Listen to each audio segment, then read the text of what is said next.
Hey guys, good day to you all. This is Gaston Ravin Dias from Healthcare Engineering Private Limited. In this today's presentation especially, I would like to share you some important concepts and the key elements which we should know about the human skeletal and muscular systems. Okay? So mainly in this presentation, I would like to focus on understanding its structure in the functionality of the human skeletal and muscular, both systems. Right? Okay. So first of all, I would like to give you an introduction about the human skeletal system, which is an overview of the skeletal and muscular systems. And then I would like to share you some key elements of importance of understanding these systems in biomechanics, because this entire series is mainly focusing on the biomechanics concepts. And the objective of this presentation is to understand, or in order to explain you about the importance of the human skeletal along with its muscular system, where we are going to get our posture, structure, and how we are generating the forces in order to make our day-to-day activities through the force generations. Right. So as you can see here in this slide, the human skeletal system, there are several number of bones placed inside us. So you know it. So the basic function of this skeletal system is, in order to provide you the support. uh, I mean, what do you mean by support is you have to get the support internally in order to make a frame out of your shape. So in order to in order to become a shaped body, you have to have a support, right? So that's what your skeletal system is providing you. And the second important concept is movement. So you, as a human being, we can't stay still, or we can't sit in a single place in order to carry out our day-to-day activities, right? So we have to make movements. We have to locomote. Right. So in order to do that, our skeletal system, along with its muscular system, both are joining together and creating the forces so that we can locomote in order to make our day-to-day movements. I'm sorry. And the third important um, contribution from the human skeletal system is providing you the protections, right? So, since we are as a vertebrate, though we are a vertebrate and our skeletal system is endoskeletal system, we do not possess exoskeletal system such as the arthropods, right?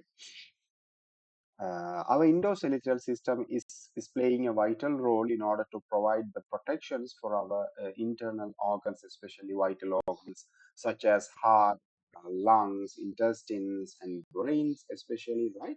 So the protection is obviously a key role played by the skeletal system. And the fourth one, important concept we have to consider is a mineral storage, because you know calcium, for example, calcium is being deposited on our bone surface. And blood cell production, of course, RBC and the other important blood cells are being produced from the bone marrow. So bone marrow is internal structure of the bones where our blood cells are being generated. So these are the key elements of the bones where we should focus on. And once you look this diagram of the entire human skeletal system as an overview, you can find out how many bones we are having, what type of bones we are having, right? So as of you can see here, I can point it out for you if you like. Let me select. Place a point. So skull and associated bones, which are having 29 bones. So of course you can see in the skull we have 22, cranium 8, face 14, right? So and associated bones in the face itself, we have seven. We are having ear bone six and hyoid one, right? So altogether are playing 29. Where we are having skull and associated bones, right? So and the other one is the thoracic region, thoracic cage, where we are having 25 at once. Sternum is the important bone we are having, right? And the rib cage we are having 24, right? So sternum is the middle part, and the cage-like structure is the rib cage, right? So rib cage is kind of a cage where our vital organs are being placed inside it and being provided the protections. And the other one is vertebral column, right? So since we are vertebrates, right? So we are having the vertebral column. So we have the vertebrae backbone. In normal English, we can say obviously we are having 26 backbones where you can see the divisions. Vertebra 24, sacrum 21, and focus 1, right? So altogether, we can say axial skeletal where we are having 80 bones, and the other parts you can see appendicular skeleton 126 bones, right? So upper limbs and we are having 60, and lower limbs we are having another 60. So and in between we have pelvic girdle where we are having two, right? So you can see the divisions and how the bones are being grouped on our skeletal systems, right? So all the most of the skeletal systems are being grouped with the nearby bones, where the structure or the functionality are considered as a single one in order to provide, in order to make a movement, or in order to provide a protection. So obviously, my point here is once you look at this diagram, you can see how the bone systems, especially the skeletal systems, are getting divided into small categories along with its nearby bones in order to make our entire skeletal systems. Right. Let's jump into the next slide. Right now, in the first video, you can see in the first slide, you have seen that our entire skeletal system, which is kind of an overview, right? So now we are going to dig deeper about the skeletal system. So first of all, we will be studying about the skeletal system, and secondly, we will be studying about the muscular system. Right? So in that order, first we are going to look at the skeletal system's bones type, right? Okay. So of course you can see here in the image along with its notes, long bones. Initially we are dividing it into the long bones category. For example, we are having femur, right? So you can see in the long bone category, you can see these are kind of long bones. So here, here, here, we are having kind of long bones, right? So this categorization or these classifications is based on the shape or the physical appearance of the bones, right? The first one is long bones, example femur, and the second one is short bones, right? So for example, capsules. Right? So short bones you can see in between our wrist regions, you can see, right? So with the green indications. Right? So we call them short bones. And the third classification is flat bones, right? Of course, you can see flat bone. An example is sternum. You can see here, which is the sternum is the middle part at the rib cage, right? And the fourth classification is we call irregular bones. So irregular bones, example vertebra, right? So in the vertebra column, we have um, 26 bones, obviously, as we can see here. Right? So and how they are getting divided, right? So of course, all the 26 bones are called irregular bones, right?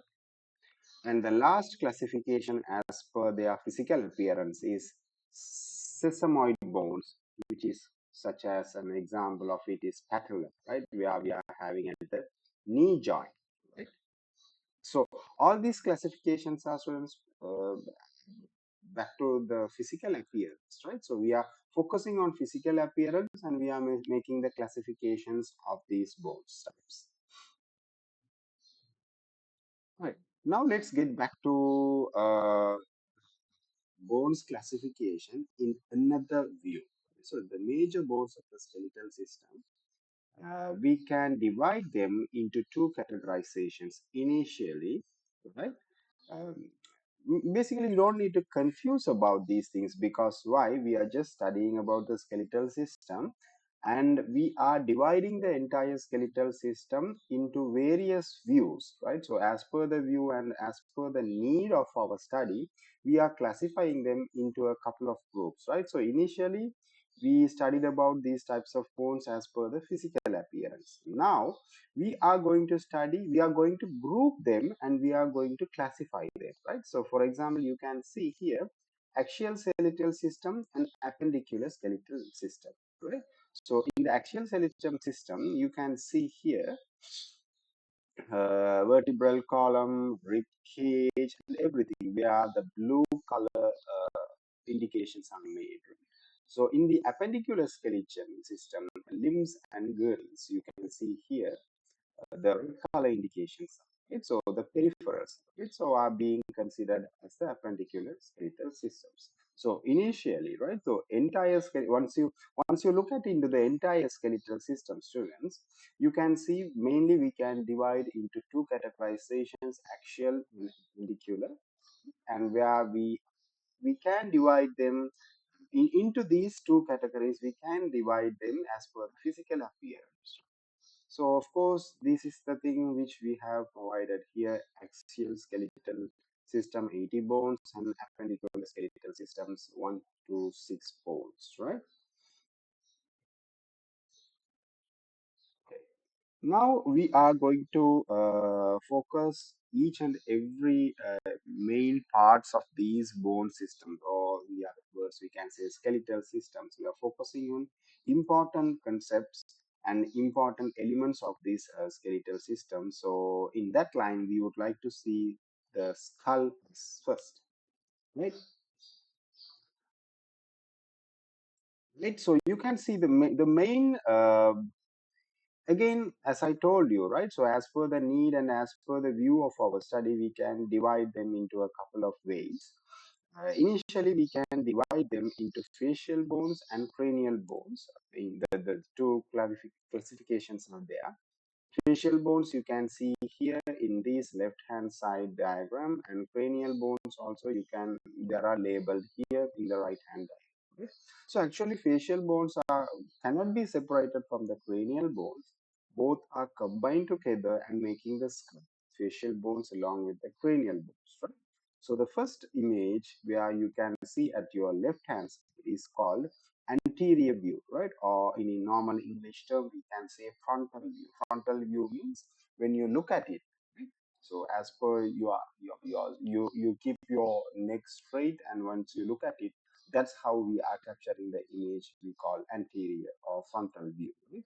So lateral slide, you can see the side view, right? So as you can see here in the at the right hand side, the side view we call lateral view, right? So in this clean diagram, you can see each and every bones in the facial and cranial areas or regions are labeled so that you can study them and you can memorize or you can understand them easily for your studying purposes.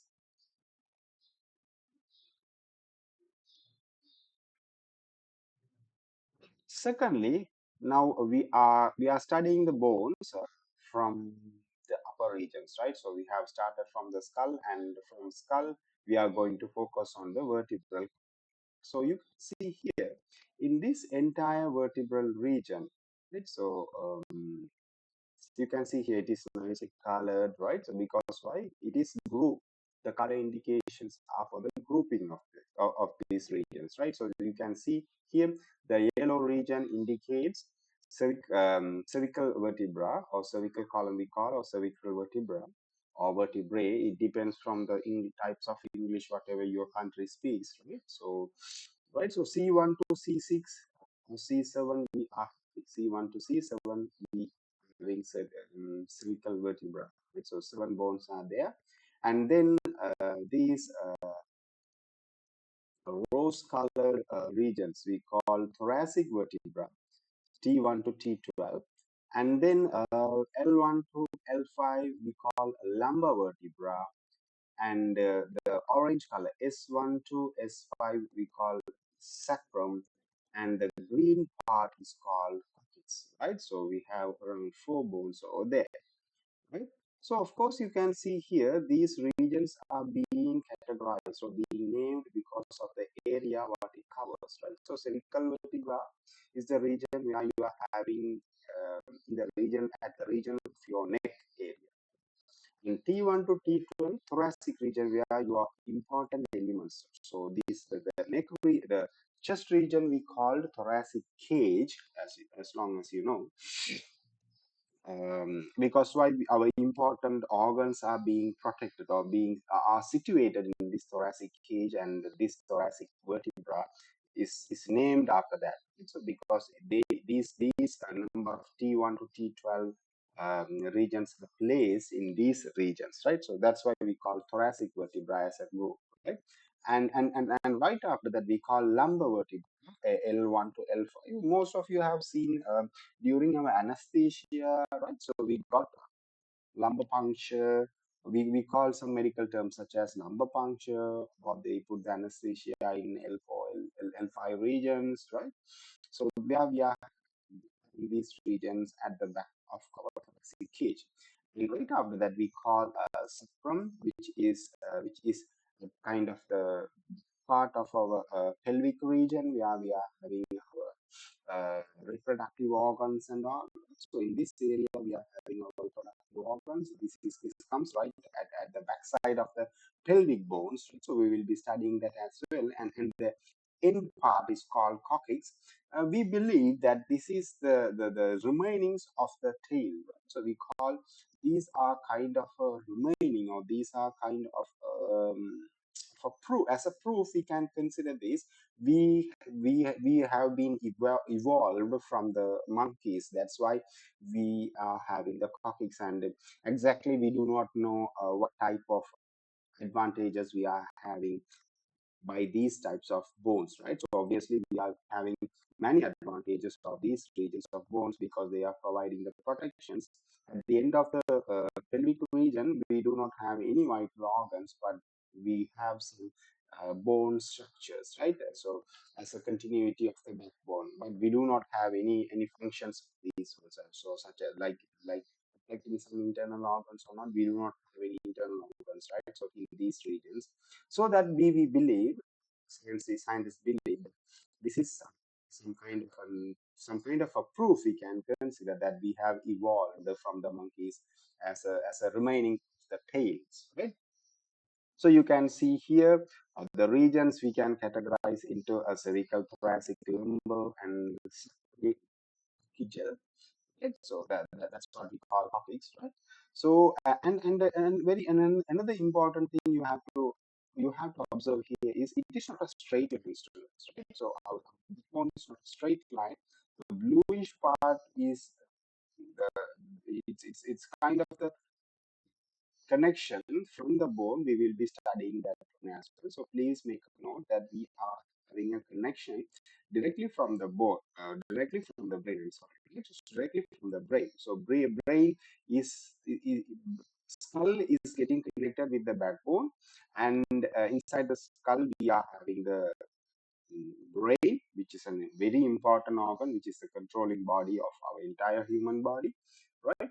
From the brain, we are having the spinal cord, where we are having the main supplies of our all the nerve systems and all. We will be studying it. So, skull, the brain, and the spinal cords, they are getting together in these regions, right? Not as of course you can see here, it is not a straight line. It has many curves, right? So 1, 2, 3, 4 curves basically. Three types of curves we are having: cervical lordosis, thoracic kyphosis, lumbar lordosis. So that you can see here, these are the curves we have here. So curve number 1 here, curve number 2 here, and curve number 3 here, right? So it is not a straight line. So it is kind of an S-shaped structure, which we are having our backbones, right?